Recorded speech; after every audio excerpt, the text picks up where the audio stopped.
Now, the rest of the story. It was an honor, most agreed, to have the distinguished Senator Edward Brooke as a speaker for commencement exercises, but it was a mistake, some believed, to allow a student to speak also.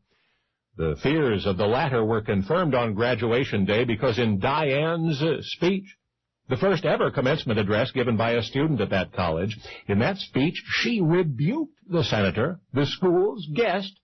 He lacked relevance, was how she put it. The word of Diane's impertinence eventually reached home, of course, where old friends just shook their heads. Whatever happened to the girl they knew, the sweet, sincere traditionalist, the staunch defender of the establishment? But what happened is the rest of the story. It was in a large yellow brick Georgian house on Wisner Road in a conservative community of smiling faces and unlocked doors where Diane was nurtured to young womanhood. One of her earliest aspirations was to become an astronaut, and as a high school junior, she wrote to NASA to tell them so. Diane was always reaching for the stars. The expectations of family and friends were no lower, a natural leader, some called her. Indeed, she was always winning achievement awards of one kind or another. In her senior year, she was voted most likely to succeed. But most of all, Diane was sensible.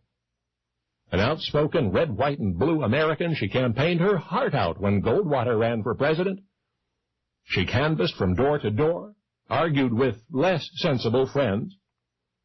Barry Goldwater typified everything Diane stood for. He opposed big government and high taxes. He stressed the need for self-reliant citizens and local autonomy. Goldwater girls, they called them back then. The female conservative youth movement. And Diane was outstanding among them. When Goldwater lost the election, she remained undaunted, even became president of her local Young Republicans. So, whatever happened to Diane? Was it college life, far from the traditions and influences of home, that transformed the Goldwater campaigner into a Eugene McCarthy supporter? That turned the establishment apologist into the sort of liberal who would embarrass a United States senator on her own graduation day? What happened was the Reverend Don Jones, some would say. He was the youth pastor in Diane's church who once took his teenage flock to an urban ghetto to witness inner-city poverty firsthand. What Pastor Jones did had a tremendous impact on Diane, others would later recall, particularly when the girl from the insular suburbs saw what was happening to children in that other world next door. You see, Diane philosophically moved slowly but surely to the left after that.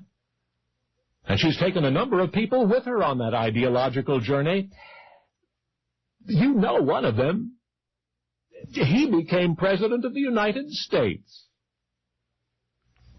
That's right, the would-be female astronaut from Park Ridge, Illinois, the overachieving, flag-waving Goldwater girl, the young Republican who once upon a time would have done just about anything to reduce the size of federal government and lower your taxes. Why, that was Hillary Diane Rodham, whom you know as Hillary Clinton. Only now, you know the rest of the story.